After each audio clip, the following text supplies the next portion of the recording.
Hello everyone, welcome to Unacademy. My name is Talveer Singh, number one educator at NTA UGC NET category. तो आज मैं आपके साथ discuss करने वाला हूं मास्टर टिप्स कि किस तरीके से कौन कौन सी टेक्निक्स हैं, कौन कौन सी अप्रोचेस हैं जिनको इस्तेमाल करके आप अपना यूजीसी नेट जो जेआरएफ का एग्जाम है उसे क्रैक कर सकते हो। अगर मैं इस एग्जाम के स्टैटिस्टिक्स के बारे में बात करूं तो आपको मालूम है कि हर साल तकरीबन 10 से 11 लाख स्टूडेंट है वो इस एग्जाम को अटेम्प्ट करते हैं और उसमें से सिर्फ 6% इस एग्जाम को क्रैक कर पाते हैं। और अगर आप जेआरएफ की बात करते हो तो जेआरएफ की तो कट ऑफ उससे भी कहीं कम होती है परसेंटेज के हिसाब से, मतलब 1% से भी कम होती है। वैसे अगर उस ओवरऑल कट ऑफ की बात करते हैं, मार्क्स है, तो वो यूजीसी नेट की जो कट ऑफ होती है उससे ज्यादा होती है। मैं आज आपको सिर्फ दो बेसिक चीजों के बारे में बताऊंगा, कुछ ऐसी चीजें जिसको यूज करके, जिसको आप अपनी प्रिपरेशन का पार्ट बना के इस एग्जाम को क्रैक कर सकते हो। देखिए, ये एग्जाम ऐसा एग्जाम है जिसमें अगर ये एग्जाम क्रैक नहीं होता तो स्टूडेंट बार बार अटेम्प्ट देते रहते हैं। बहुत सारे स्टूडेंट मुझे ऐसे भी मिलते हैं जो ये बोलते हैं कि सर हमने 6 अटेम्प्ट दे दिए, हमने 7 अटेम्प्ट दे दिए हैं, बट इस एग्जाम को क्लियर नहीं कर पा रहे हैं। पहले तो इसका रीजन समझने की कोशिश कीजिए कि हमें इतने अटेम्प्ट देने की जरूरत क्यों पड़ती है।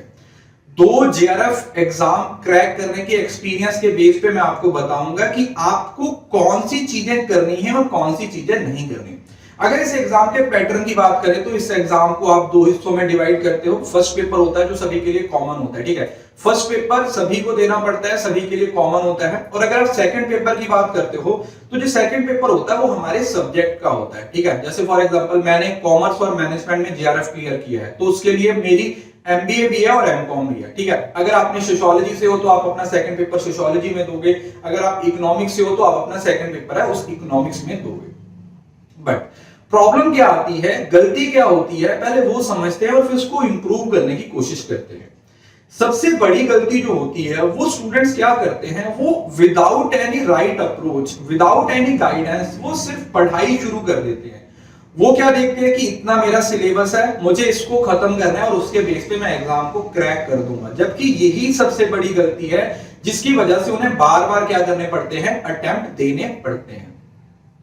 ये एग्जाम है जो वो एक ऐसा एग्जाम है जिसमें सिर्फ और सिर्फ आपकी नॉलेज को चेक नहीं किया जाता, आप लोगों की एनालिटिकल थिंकिंग और डिसीजन मेकिंग पावर को भी चेक किया जाता है।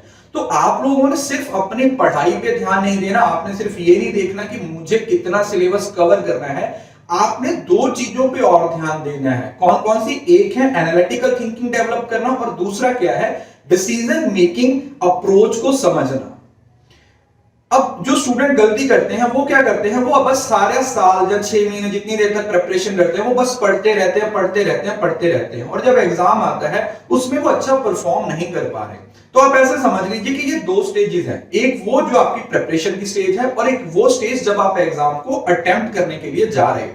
पहले मैं उस चीज के बारे में बात करूंगा जब आप प्रिपरेशन कर रहे हो कि वहां पे आपको क्या करना है और क्या नहीं करना। जो सबसे कॉमन प्रॉब्लम है, जहां मैंने जो अपने एक्सपीरियंस से देखा है स्टूडेंट के साथ बात करते हुए या अपने जितना भी मैं जैसे पढ़ा रहा हूं, उसमें जो एक गलती सबसे बड़ी होती है वो ये होती है कि स्टूडेंट अपना पूरे का पूरा फोकस डिस्क्रिप्टिव कंटेंट पे रखते हैं। मतलब वो पूरा साल क्या करते रहते हैं, टॉपिक्स को पढ़ते रहते हैं, उनको रिवाइज करते रहते हैं, उनको खत्म करने की कोशिश करते रहते हैं। बट जब एग्जाम में जाते हैं तो एग्जाम आपकी एनालिटिकल थिंकिंग डिमांड करता है। दैट मींस एग्जाम आपसे क्या डिमांड करता है कि आप एमसीक्यू सॉल्व करो। यहां पर ही सबसे बड़ा मिसमैच होता है। आप जो कंटेंट पढ़ रहे हो वो डिस्क्रिप्टिव है, ठीक है, उसमें आप डिस्क्रिप्टिव कंटेंट को पढ़ रहे हो, बट जो आपका एग्जाम आना है वो क्या है, वो आपका एमसीक्यू होता है। तो सबसे पहले तो इस मिसमैच को खत्म करने की कोशिश कीजिए। आप कभी भी ये टारगेट मत कीजिए कि मुझे सब कुछ आना चाहिए या मुझे 100% का 100% सिलेबस खत्म करना है। पहले तो इस चीज को निकाल दीजिए। आपकी अप्रोच रेदर देन क्या होनी चाहिए कि मैं जितना पढ़ रहा हूं ना उसको मैं इवेल्युएट करते हुए जाऊंगा। मैं एक सिंपल सी एग्जांपल से आपको समझाता हूं। फॉर एग्जांपल, आपने एक टॉपिक पढ़ा, आपने एक यूनिट खत्म कर दी, रिसर्च एप्टीट्यूड, ठीक है, उसके जितने भी टॉपिक्स हैं आपने उसको अच्छे तरीके से कवर कर लिया। Now before going to the second unit, इससे पहले कि आप सेकंड यूनिट पे जाओ, आप रिसर्च के बहुत सारे एमसीक्यू सॉल्व करो, ठीक है जी। क्योंकि जब आप एमसीक्यू सॉल्व करते हो तो वहां पर आपको एक चीज जो आपकी नॉलेज चेक होती है, दूसरी जो आपकी एनालिटिकल थिंकिंग है वो डेवलप होती है, और तीसरी डिसीजन मेकिंग की जो पावर है वो डेवलप होती है। तो फर्स्ट जो सबसे मास्टर टिप्स है वो यही है कि without going to the next chapter या सिर्फ डिस्क्रिप्टिव कंटेंट पढ़ते रहने से अलावा आप लोगों ने एमसीक्यू को भी उतनी ही इंपॉर्टेंस देनी है। अगर मैं रेशियो की बात करूं ना, आपने पूरा सिलेबस कवर कर लिया विदाउट सॉल्विंग एमसीक्यू, आपको लगता है कि आपने 100% सिलेबस खत्म कर लिया, बट एक्चुअली में आपने सिर्फ 60% प्रिपरेशन की है। वो जो 40% का पोर्शन एमसीक्यू का है उसको तो आपने टच भी नहीं किया। तो कोई भी स्टूडेंट, चाहे वो आज प्रिपरेशन स्टार्ट कर रहा है या वो पिछले 4 महीने से 5 महीने से पढ़ रहा है, इस चीज को दिमाग में सेट कर लीजिए कि without solving MCQ you can't crack this exam. ये बात अपने दिमाग में सेट कीजिए। तो कोई भी चैप्टर कर रहे हो ना, उसके एमसीक्यू को जरूर सॉल्व करें, अच्छे तरीके से सॉल्व कीजिए। अब एमसीक्यू को सॉल्व करने का रीजन क्या है, मैंने आपको बता दिया। एमसीक्यू सॉल्व करने से आपको बेसिकली 3 फायदे होते हैं। पहला, आपको यह पता चलता है कि आपने जो पढ़ा है आप उसको कितने अच्छे से अप्लाई कर पा रहे हो। दूसरा, आपकी एनालिटिकल थिंकिंग डेवलप होती है, आपको क्वेश्चन सॉल्व करना आ जाता है कि यार क्वेश्चन पूछा कैसे जा सकता है, अगर असर्शन रीजन आ गया तो उसे मैं कैसे सॉल्व करूंगा, अगर मैथ्स का कॉलम आ गया तो उसे मैं कैसे सॉल्व करूंगा। ठीक है, तो दूसरा आपकी एक एनालिटिकल थिंकिंग डेवलप हो जाती है। और जो तीसरी चीज होती है वो होती है आपकी डिसीजन मेकिंग पावर। पेपर में आपको डिसीजन ही तो लेना होता है। आपको क्या करना है पेपर में, डिसीजन ही तो लेना है। आपके सामने क्वेश्चन है, उसके 4 ऑप्शन दे रखी हैं, आपने उसमें से एक ऑप्शन का डिसीजन ही तो लेना है कि कौन सा सही और कौन सा गलत है। आपके डिसीजन मेकिंग स्किल्स कैसे इंप्रूव होंगे, व्हाट इज द मेथड जिससे आपके डिसीजन मेकिंग स्किल्स है वो इंप्रूव होंगे। Only method is solving maximum MCQ. जितने ज्यादा एमसीक्यू सॉल्व करोगे उतनी डिसीजन मेकिंग पावर, उतनी एनालिटिकल थिंकिंग आपकी डेवलप होगी। और इसका जो सबसे बड़ा बेनिफिट होगा वो आपको एग्जाम में जाके होगा, क्योंकि अगर आपने पेपर से पहले बहुत सारे एमसीक्यू सॉल्व कर रखे हैं तो आप उस तरीके के एमसीक्यू को भी सॉल्व कर पाओगे पेपर में जिसको आपने कभी पढ़ा भी नहीं है। तो सबसे पहला फोकस, आपने एमसीक्यू को बिल्कुल इग्नोर नहीं करना। डेली बेसिस पे रूटीन बना लीजिए, पहले दिन से पेपर 1 के लिए, पेपर 2 के लिए एमसीक्यू सॉल्व करने ही है। 10 करो, 20 करो, 50 करो, करने हैं तो मतलब करने हैं। विदाउट सॉल्विंग एमसीक्यू आप इस एग्जाम को क्रैक नहीं कर सकते। ये तो बात हुई कि आप प्रिपरेशन के दौरान इस तरीके से प्रिपेयर करते हो। अब इन्हीं एमसीक्यू को पेपर में कैसे सॉल्व करना है, ठीक है। ये जो पूरी वीडियो है ये सिर्फ 2 ही टॉपिक पे फोकस है कि आप एमसीक्यू को प्रिपेयर कैसे करोगे और दूसरा एमसीक्यू को पेपर में अप्लाई कैसे करोगे। जब आप एमसीक्यू सॉल्व करते हो तो आपको बहुत सारे डाउट्स आते हैं, तो आप एक डाउट बुक रखो, उस पे अपने डाउट्स लिखते जाओ। जब आप डाउट्स लिखते जाओगे बाद में उसे 1 घंटा लगा के उसको सर्च कीजिए, बुक से गूगल कीजिए। तो एक एमसीक्यू सॉल्व करने का मतलब 4 नए कांसेप्ट सीखना होता है, ठीक है। एक एमसीक्यू में आपको 4 चीजें पूछी जाती हैं, 4 ऑप्शंस पूछी जाती हैं। तो एक एमसीक्यू सॉल्व करना मतलब आप 4 नए कांसेप्ट सीख रहे हो। एमसीक्यू में कुछ ऐसी ऑप्शंस होती है जो आपने कभी पढ़ी ही नहीं होती हैं, तो ये जो रैंडम नॉलेज होती है वो आपको एग्जाम में बहुत हेल्प करती है। इस वजह से ये सारे रीजंस हैं एमसीक्यू सॉल्व करने के। अब बात आती है कि सर यहां तो हमने एमसीक्यू की प्रैक्टिस कर ली, अब हम पेपर में जाके एमसीक्यू को कैसे सॉल्व करेंगे, वहां पर हमारी अप्रोच क्या होनी चाहिए।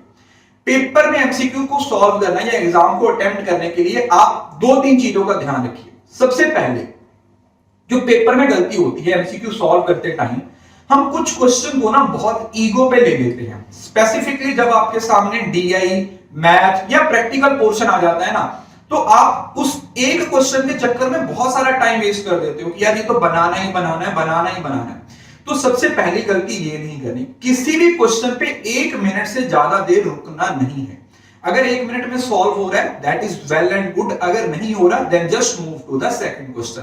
क्योंकि 250 क्वेश्चन है, ठीक है, सॉरी 150 क्वेश्चन है, 150 क्वेश्चन है, so you have a plenty of questions जिनको आप टारगेट कर सकते हो, ठीक है। जैसे मैं अक्सर बोलता हूं ना कि पहले पनीर के पकौड़े खाए जाते हैं। पनीर के पकौड़े इन द सेंस कि जो इजी क्वेश्चन है ना, जिसका आपको पता है कि ये तो मुझे आता है, आप उन क्वेश्चन को सॉल्व करो। क्या करते हैं, हिट एंड रन अप्रोच बोलता हूं मैं इसको, क्वेश्चन को सॉल्व करने की।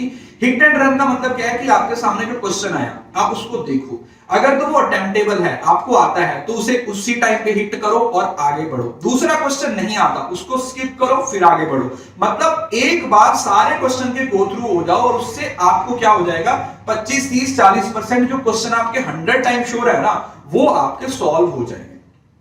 दूसरी, जब आप बहुत सारे एमसीक्यू सॉल्व कर चुके हो ना, तो आपकी एक एनालिटिकल थिंकिंग डेवलप हो जाती है। जैसे ही क्वेश्चन आपके सामने आता है, तो सबसे पहले तो आप उस क्वेश्चन को 2 बार पढ़िए। एक बार क्वेश्चन समझ नहीं आता, 2 बार क्वेश्चन समझ आता है, या कई बार 3 बार भी हमें पढ़ना पड़ता है। यहां पर हमसे होती है सिली मिस्टेक्स। हमें क्वेश्चन का आंसर आता है, बट फिर भी हम उसको गलत तरीके से कुछ गलत ऑप्शन लगा देते हैं। तो इसको बचने का तरीका क्या है, इससे आप कैसे बच सकते हो? इससे बचने का तरीका होता है बस फोकस्ड रहना, कि क्या एक्चुअली में मैं इस क्वेश्चन पे टारगेट जो कर रहा हूं, क्या वो सही है? क्या मैंने जो अपनी एनालिटिकल थिंकिंग को डेवलप किया है, क्या वो इस तरीके से इसको सॉल्व कर पा रहा हूं या नहीं? जब आप अपनी सिली मिस्टेक्स को रिमूव कर देते हो, वो कब रिमूव होना शुरू हो जाती है? जब आप अपनी प्रैक्टिस करते रहते हो, तो आपको खुद ही पता चल जाता है कि यहां पर मैं गलती कर रहा हूं और फाइनल एग्जाम में जाके मैं ये गलती नहीं करूंगा। तो हिट एंड रन करना है, किसी भी क्वेश्चन को ईगो पे नहीं लेना है, हर क्वेश्चन को 2 से 3 बार पढ़ना है और अच्छे से क्वेश्चन का आंसर लगाना है। अभी जो एक common mistake students mock test में कर रहे हैं, ठीक है, जैसे आपको पता है कि कैटेगरी में मैं पढ़ा रहा हूं, ठीक है, वहां पे बहुत सारे स्टूडेंट मेरे कोर्सेज को फॉलो कर सकते हैं, ठीक है, वहां पर तो ये सारी चीजें मैं प्रैक्टिकली आपको सॉल्व करके दिखाता हूं, ठीक है, पूरे का पूरा पेपर हम सॉल्व करते हैं, चाहे वो प्रीवियस हो चाहे मेरा एक्सपेक्टेड क्वेश्चन हो। यहां पर क्या गलती हो रही है, स्टूडेंट पहले ऑप्शन को क्लिक कर देते हैं और बाद में जब उसको रिवाइज किया जाता है, उस क्वेश्चन को वो क्या कर देते हैं, उस क्वेश्चन को वो गलत तरीके से ऑप्शन को चेंज कर देते हैं। तो ये जो ऑप्शन चेंज है ना, जिसको आप स्वैप बोल देते हो, ये एक बहुत मेजर रीजन है आपके नंबर कट होने का, आपके नंबर कम आने का। तो बी श्योर कि जो आप फर्स्ट ऑप्शन क्लिक कर रहे हो ना, उसे आप पूरे फोकस के साथ करो, क्योंकि उसके बाद आप 10 क्वेश्चन के ऑप्शन को चेंज कर रहे हो, दैट मींस आप उस चीज के बारे में कंफर्म नहीं हो।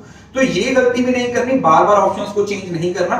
थोड़ा सा टाइम दे दीजिए क्वेश्चन को अच्छे तरीके से, बट ऐसा ना हो कि बाद में आप उस क्वेश्चन को अच्छे तरीके से सॉल्व भी किया, बट बाद में उसकी ऑप्शन को आपने चेंज कर दिया, तो आपको दिक्कत हो जाएगी। इस तरीके से आप पेपर से पहले और दूसरा पेपर के बाद दोनों जगह पे अपनी प्रिपरेशन को अच्छे तरीके से कर सकते हो। दोनों जगह पे इस एमसीक्यू का जो रोल है वो बहुत बड़ा होता है। सो क्या बताया मैंने, जल्दी से रिवाइज करवा देता हूं। एमसीक्यू सॉल्व करने जरूरी हैं, डेली बेसिस पे जरूरी हैं। एमसीक्यू से आपको बहुत सारी न्यू नॉलेज मिलती है, आपकी एनालिटिकल थिंकिंग डेवलप होती है, आपको इवैल्यूएशन का पता चलता है और आपकी डिसीजन मेकिंग स्किल्स हैं वो डेवलप होते हैं। पेपर में जाके एमसीक्यू को कैसे सॉल्व करते हैं, पहले तो हिट एंड रन करते हैं, पहले पनीर के पकौड़े खाओगे, धीरे धीरे आगे बढ़ोगे, किसी भी क्वेश्चन को ईगो पे नहीं लोगे और किसी भी क्वेश्चन को बार बार ऑप्शन चेंज नहीं करोगे। जिस क्वेश्चन को आप सॉल्व कर रहे हो उससे एक बार फोकस होकर आंसर करने की कोशिश कीजिएगा। सो ये थे कुछ मास्टर टिप्स। इस तरीके की और टिप्स भी मैं आपके साथ शेयर करता रहूंगा, आपको बताता रहूंगा।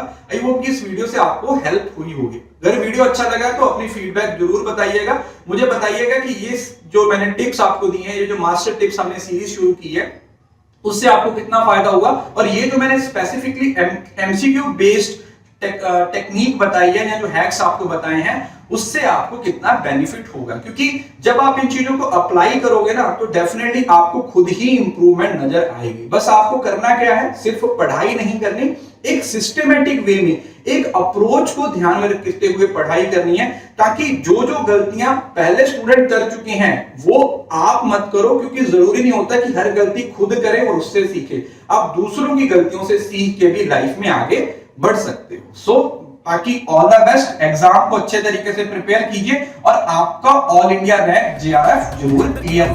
Thank you so much.